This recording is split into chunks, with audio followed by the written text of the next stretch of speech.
Hello, Earth Nation. I am Kelly Reed Daulton, and I am really honored to be here today to have a conversation with my dear friend and mentor, Amanda Smith.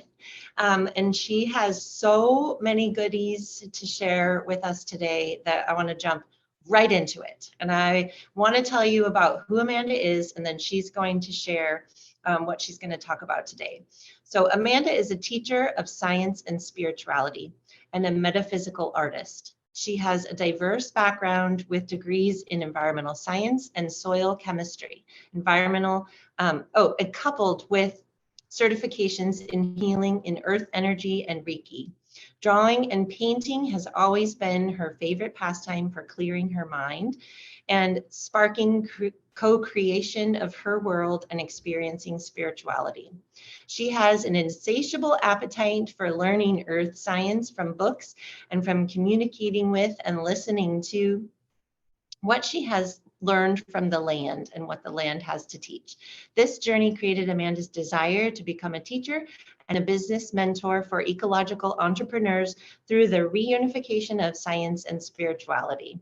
Amanda is the owner now of a property in eastern Kentucky dubbed the Mothership that she is slowly converting, or not so slowly, I might add, converting into a regenerative farm and a nature retreat center. The vision to teach others how to create their own food and then build their own family farm where they have enough to eat. And I love all of these things so much. So Amanda, tell us what you want to share today. Well, I know my summit is all about nature connection, and I have been interviewing amazing, wonderful people. And there has been a common thread through a lot of the things that people say with the messages from nature, the feeling that you get from nature. And what I really want to talk about, even though I resonate with all those things, and I do a lot of those things, what I really wanted to talk about is the things that I've learned from science, from like my bio says, like reading the books. And I find all of this, what I call hidden science, the stuff that nobody teaches you in school, and the stuff that people don't know. I find it and I always go, oh my gosh, there can't be even more amazing things about nature. She knows what she is doing. So I want to talk about those and the messages that I hear in them about how we get to be. So that's what I want to talk about today. And you and I have a unique connection. We do. Yeah. I love the history that we have, and the things that we've been able to share have always been, I mean, they're very vivid in my memory because of the way that you participate in nature and the way that you listen to those messages. So how do you do that? How do you go into nature and hear those messages? I don't know if there's really a process. There's more of uh be open, be connected. So you want to be connected with the above and below. It's the open circuit that we're often not in. So scientifically, I know that circuits don't work, and electricity doesn't flow when the circuit is not open. And human beings are just like that. They need to be open to flow freely. And we often don't get our bare feet on the ground or our hands in the dirt. So the earth gives us our complete circuit, and it creates flow in our body. And whatever is happening on the physical also happens in the mental, emotional, and spiritual. So it opens you up to hear, to have that aha moment, that intuition, that inspiration, that image completely gets, smacks you in the face. And one of the things that we have in common is our love for trees.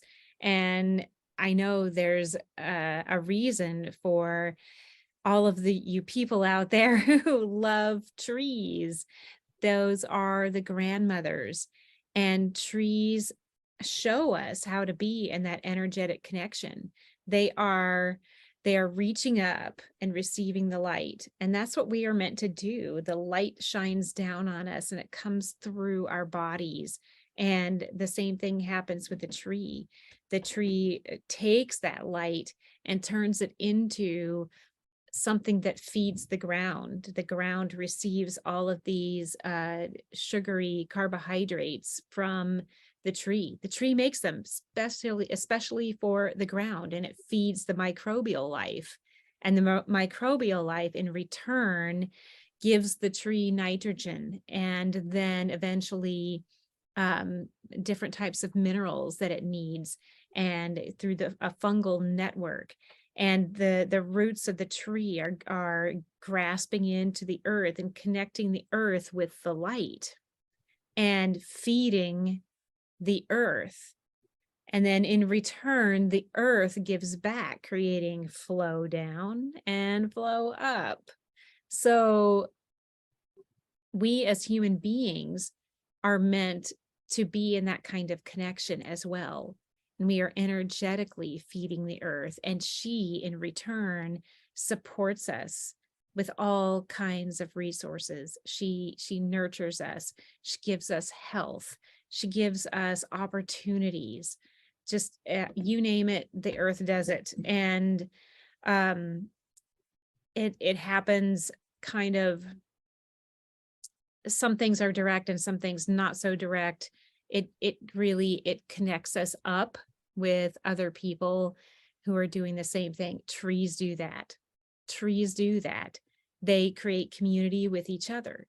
They connect with each other through the fungal network, and they feed each other. They feed the ones that are struggling. They send water to each other. They send messages through that fungal network. The fungi will burrow into the root, and it can also offer nitrogen to the tree that way.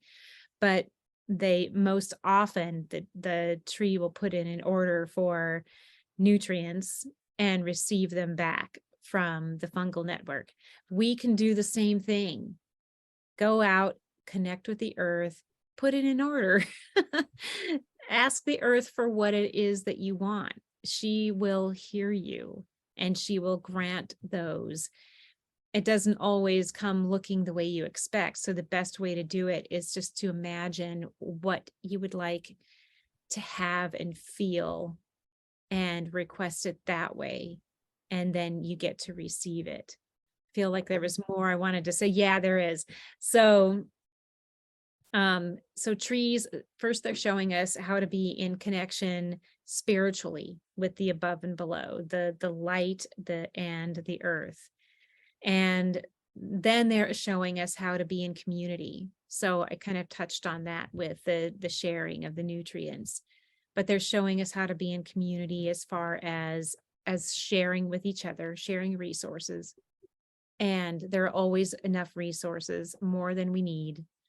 And they're also showing us the communication, the collaboration that humans are meant to be in, which they do by warning each other of disease. So they can tell each other that there's a disease going on. They can do it either through communicating with emitting a volatile organic compound, or through the fungal network. And they can, in doing that, the other trees then begin to produce and do what they need to shield themselves from the disease or the pest. So trees know when something's coming along, eating their foliage, like a giraffe. So, deer around here, deer.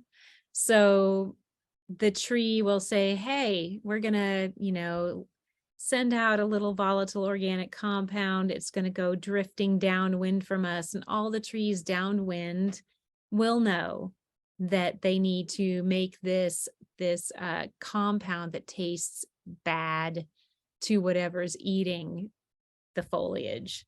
So trees operate in serious cooperation and collaboration, and they belong in community. Human beings belong in community. We have grown to value being able to do it on your own, standing on your own 2 feet. And we have forgotten that we're stronger in community, and trees are here to remind us. So if you see a tree by itself, plant a tree around it, plant a few trees around it. It'll be so much happier, and it will be healthier, and it will be prepared and supported, just like we would be if we were living in community. That's one of the big ones. Trees just, they inspire me to be more like a tree. Definitely. Oh, and I noticed that in all different landscapes. I'm in California, you're in Kentucky. This is true for trees everywhere, big trees. This is how it works. And so I wanted to ask a couple questions. When you were talking about the microbial network, are you, is that synonymous with the soil food web, or is there a different soil web that you refer to? No, they're the same. It's so the balance between bacteria and fungi, or fungi, as some people say. I always say fungi. I don't know why. That it's different for, if it's a tree, it'll be more fungally dominated if it's a tree. And if you're growing, your garden, then it's going to be kind of 50-50 with bacteria and fungal networks.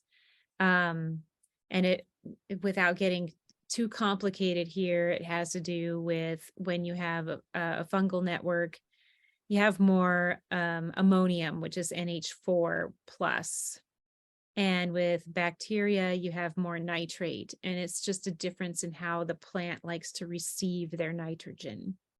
And I'm glad you brought up the soil food web, because there's a kingdom of far greater populations than most things on top of the earth. Maybe ants are, have their, maybe, probably not. Bacteria is like, Yeah. ants are like this, bacteria. So Yeah. I've heard it said that for as many stars as we can see in our event horizon, there are bacteria in the ground, and that's a lot of stars. So the bacteria and the fungi and the other things like protozoa, the things that live in the ground, I've sat with them too. They are not as holistic as a tree is for a human being. To me, like, a tree just really holistically shows us how to be. I'll share with you in a minute a message I got from a tree today. But the bacteria is a foundation. It's a foundation of support, and it's diverse and abundant. And that's the message that is being sent, is diverse and abundant support is coming from the ground. Just remember to connect with the ground. Everything we need comes from the ground.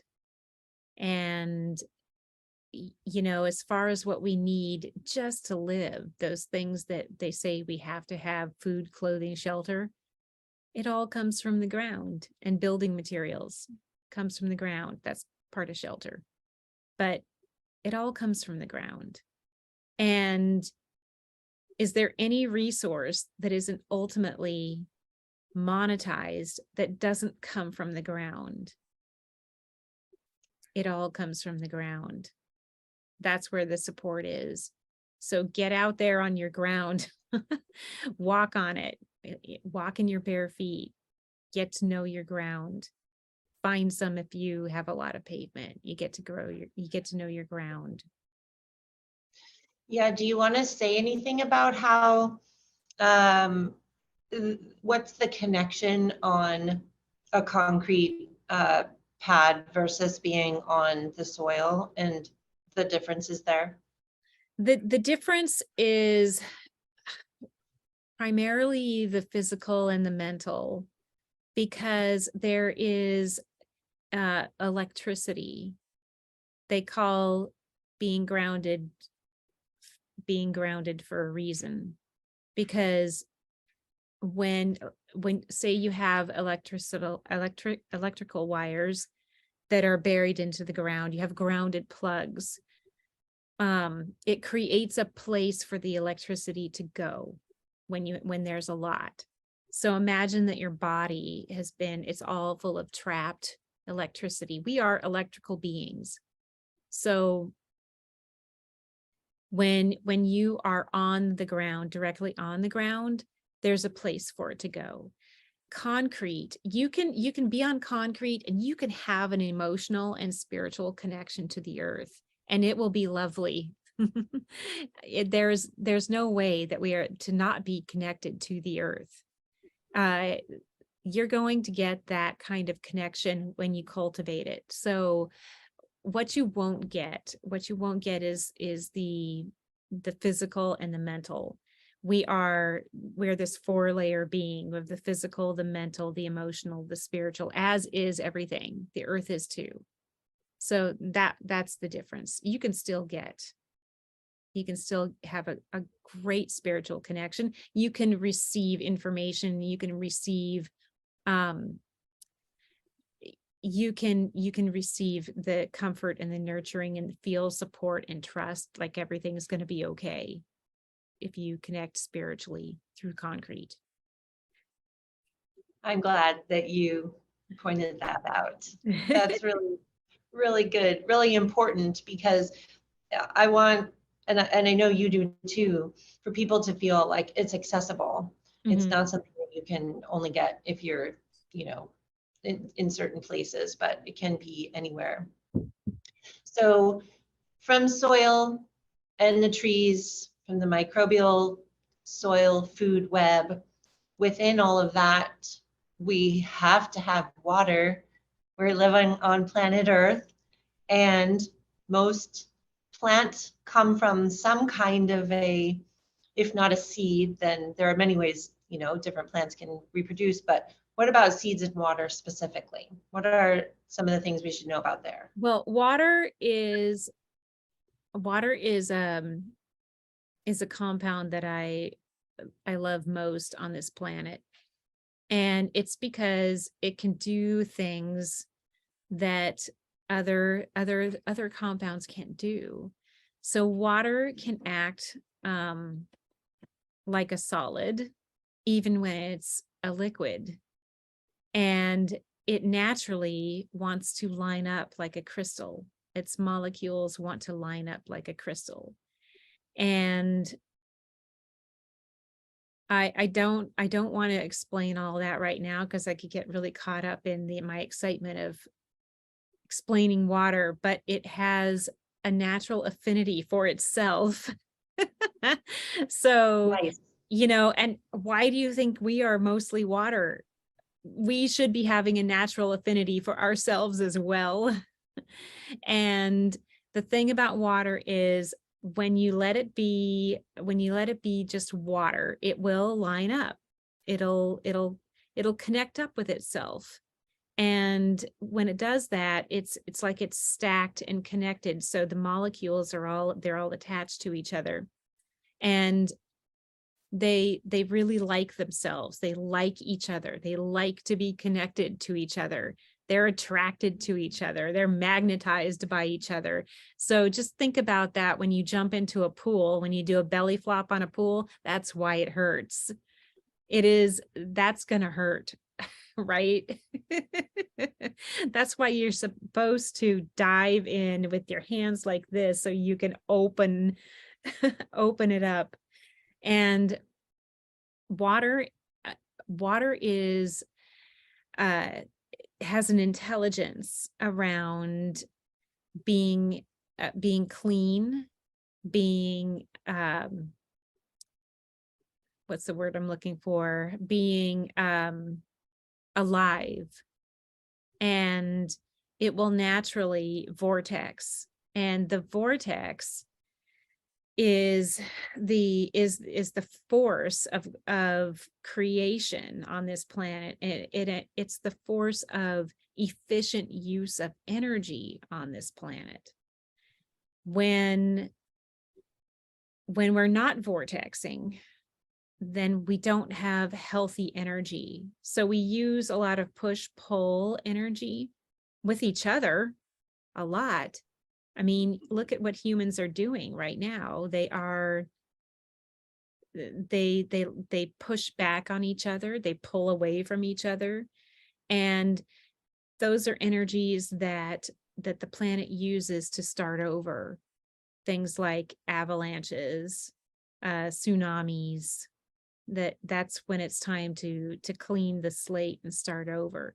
The vortex uses all the energy. It doesn't leave energy in chaos. It doesn't leave a bunch of unused energy. Imagine if you were to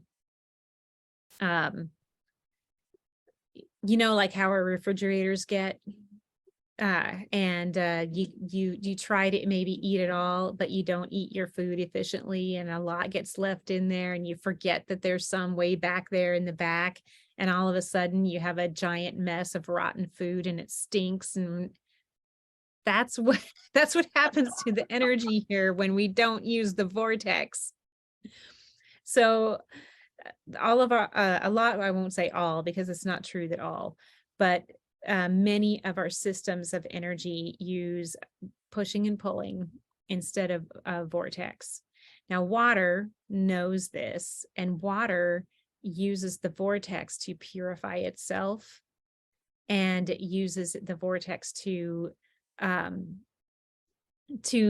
maintain its energy.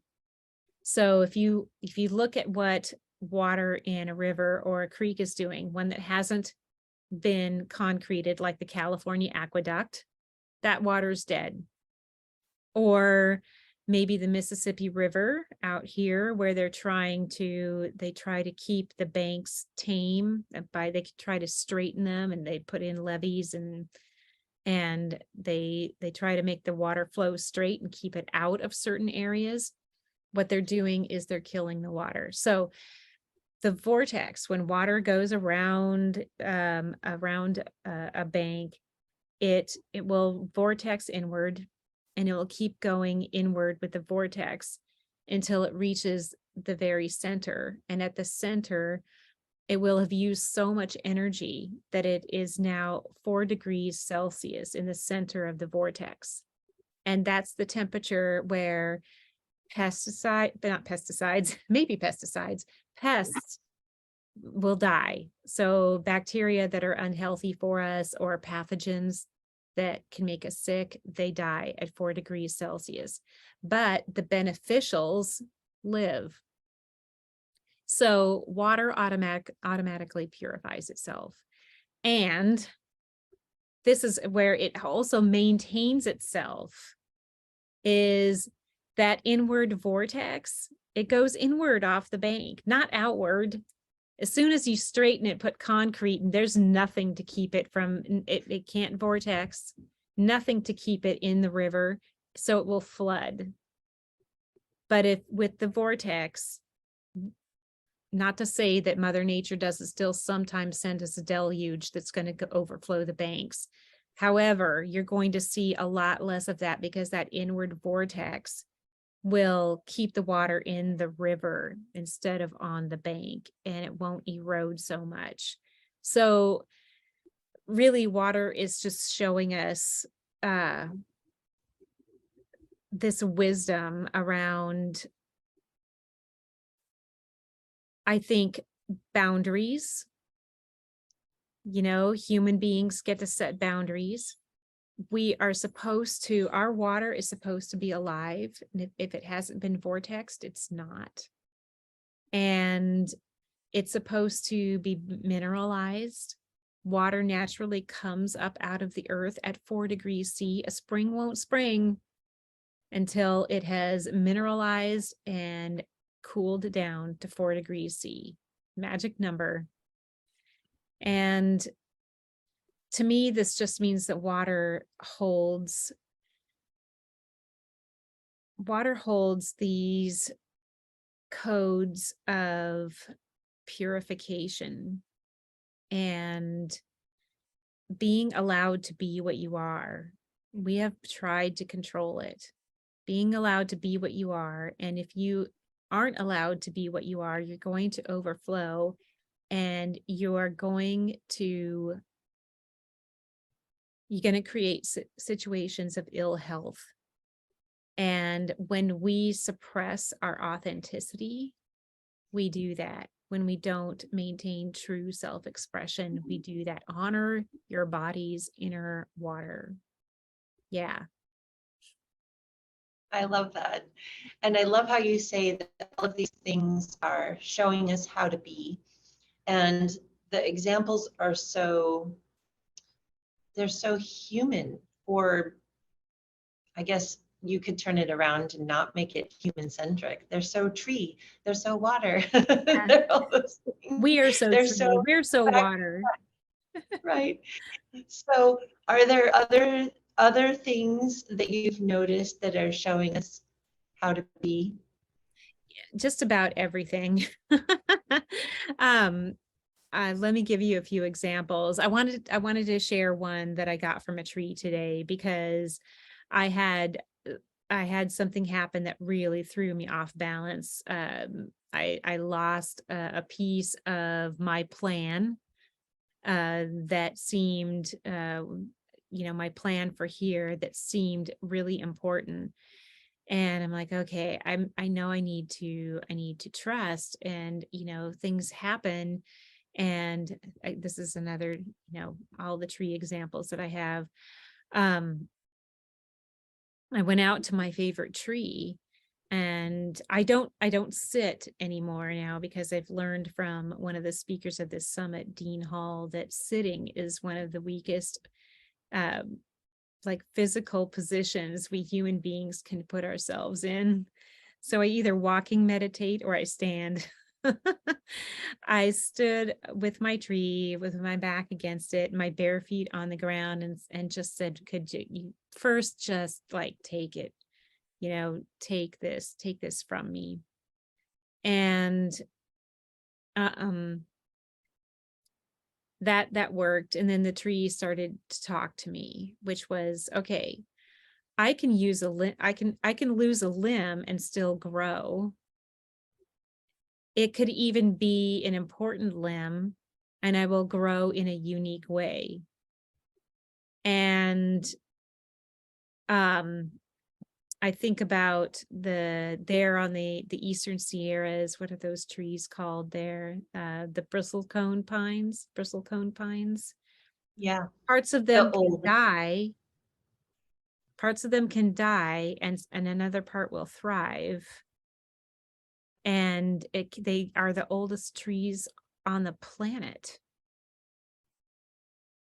if I am remembering correctly. The oldest tree Yeah, on the planet. Methuselah, Yeah. And some of them 7,000. are half dead, Yeah, but their energy is still vibrant. So I was reminded that this didn't matter. It doesn't matter. It's resilience that matters. And trees show us that too, because they have heartwood, which they develop from high winds. High winds create the trees need to be able to bend back and forth, and they develop this heartwood. And we humans get our heartwood the same way, by having challenging experiences. So then we get to be grateful for those experiences because they make us even more like a tree. We don't fall over. We bend back and forth. everything, bees. I love bees, honeybees. They show us what it means to be in community. They also show us what it means to effectively create something stable together, because that hexagon honeycomb, the hexagon is the most efficient use of space, and it's the strongest shape for a molecule to be. They don't break down. They don't come apart. So and the more you stack them, the stronger they are. So cool. Gosh, what else can I think of? Well, you touched on the bacteria in the soil. So I'm curious, like, what other messages are there in that fungal network? The fungal network is, it's a highway, and it's a highway of supply. So I might have said something a little related, but the fungal network can be in, like, it's the largest continuous organism on the planet if it's left alone. If it isn't plowed or dug up. If you are in, say, an old growth forest that's been allowed to stay an old growth forest, that fungal network is huge underneath the ground. And what it's showing us is that when we cooperate with the earth in diversity and that promote that diversity, then there's even more supply. So that brings me to, like, something I love to talk about. People talk about give and take, right? There's got to be give and take, right? Give and take. It's actually better if it's give and receive, because when you take, then you could be taking something that if you take it, you won't be able to receive later. But if you just allow and receive, the fungal network is showing us that if you allow and receive, then you will receive so much more. Just synergistically, it makes everything easier. So I was talking to someone today who brought that kind of thing up, where you don't take what you haven't been given permission to receive. You ask first. So when you ask first and you ask the land, it will either say, no, I'm healing, or here's how you can have it. Here's how you get it. So it's really a matter of honoring the land and honoring her inhabitants and listening to what she has for you. Wherever you are, there's going to be something there. So when you ask, how do you hear the response? Is it words or pictures or sounds, or how would you tell someone to listen? I would tell someone to listen and trust the way they get the information, because I receive as a complete big download, as a flash of inspiration, a knowing. So they're all those cogs, right? Or those clairs. We're all cogs in a clair. Those clairs, the clairsentience, the clairvoyance, the clairaudience. What is everybody's different way of receiving it? Sometimes I see things or I hear things but more often they signify that I should be paying attention and I'm going to get a message.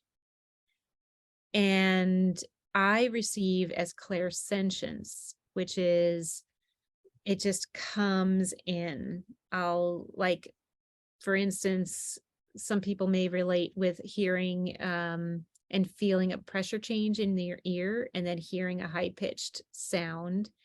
Most of the time I get them in this ear, but lately sometimes I get them in this ear. And I know that if it's this ear, my left side, it's some sort of feminine thing. The left side is the feminine, the right side is the masculine. This is the being and this is the doing. And when that happens, I'll stop and say, okay, what do I need to pay attention to? What do I need to hear? And I think a better way to know for yourself is to ask a specific question and then find out how you get the answer, and then trust that it's coming through clearly. Everybody may not get a big old download the way I do. I think that is the easiest way. I really do think it's the easiest way. If somebody sends me pictures, well, I have to interpret it. I have to ask then, well, what does that mean? And then I still get it as a clairsentient type of information. I love the way you articulated this, because I think that's how it happens for me. So that makes a lot of sense for me. It comes in almost like a idea. It's not just one idea, but it's like a big bang of ideas. And the way that you've described it is very accurate for the way that it works for me. But I like how you also were able to point out that the paying attention after the sign or signal is where you might receive that information. If you're inspired by something, the idea or the rest of that knowing is probably soon to follow. Yeah. Yeah, awesome. So what else do you want to make sure that we connect on? Well, what I want to make sure that everybody hears is that whatever shows up for you in nature has a message for you. I see a lot of hawks and dragonflies, and I've always loved the ocean and I love rocks, and I want to pick them all up and bring them home. And why are you seeing those? Or maybe there's something that you don't see every day and all of a sudden you see it. So there was a day that and it's never happened again. There was a bobcat for me. And what does that mean? What is the message of it? And the way that you can tell is by observing the behavior. Observe the behavior of the hawk or the dragonfly. For me, hawk came in dreams, and I had one land next to me once, about 5 feet away from me, and it kept coming, and then I noticed that it would come during times when I was wondering if I was doing the right thing, and it was coming in unique ways. And it doesn't do that anymore because it doesn't have to. So now I know that when I see a hawk, I'm getting an affirmation from spirit or the universe, whatever you want to call it, that I am on the right track. And if you pay attention to patterns in nature, you'll develop your own connection and your own spiritual meaning in the patterns that are there. Everything makes a pattern. Fire makes a pattern, and air has a pattern. So air, wind, it has a pattern. It may be specific to your area, but there's also, global air patterns. There are global air patterns, and air is there um to pick up energy and take it somewhere else. So if you really want to affect something far away from you, study what your air patterns are. And then you can decide, you can connect in, and you can make an energetic difference somewhere else by looking at air patterns. Well, I want to do that right now. You should. It'll be fun. You can Yeah, do it after we're and done talking. exactly. I also love that I had this image when the last time that you were here in California physically when we were visiting, and we were talking about the grid and the soil food web and all the things that happen underneath, and that being echoed like the stars in the sky that we see. I like to, like with my imagination or my inner eye, change the, well, I like to flip it so that I'm seeing as if all of the microbes in the soil are illuminated like the stars in the sky. And then I can see that direct line right to Kentucky. And I know that we have that thread, that connection through the soil. It may meander quite a bit, Yeah. but that it's there, and that Oh, all of the things wow. between you and me are all part of that same illuminated grid of all the things that are there. Wow. So I'm so lucky that I got to talk to you today about all of these things, and all of the words and the images that you bring into this make it so alive and accessible for everyone. And it's been a real pleasure to hear you talk about all of this. So in summary, as a closing, what else would you like to make sure you add? Just my contact information. Yes. I can be reached on Instagram at The Activated Earth. And that's my website as well, The Activated Earth. That's also my Gmail address, The Activated Earth. The only thing that's different is on Facebook, I call my group Activated Earth Codes. We are in the process of creating a Facebook page and a website page for the mothership, just especially for my experimental farm here. And that'll come out later, but I can be reached at any of those places. And thank you so much, Kelly. I miss you. I'm glad I get to see you in September. That Thank makes me so you. happy. Thank you.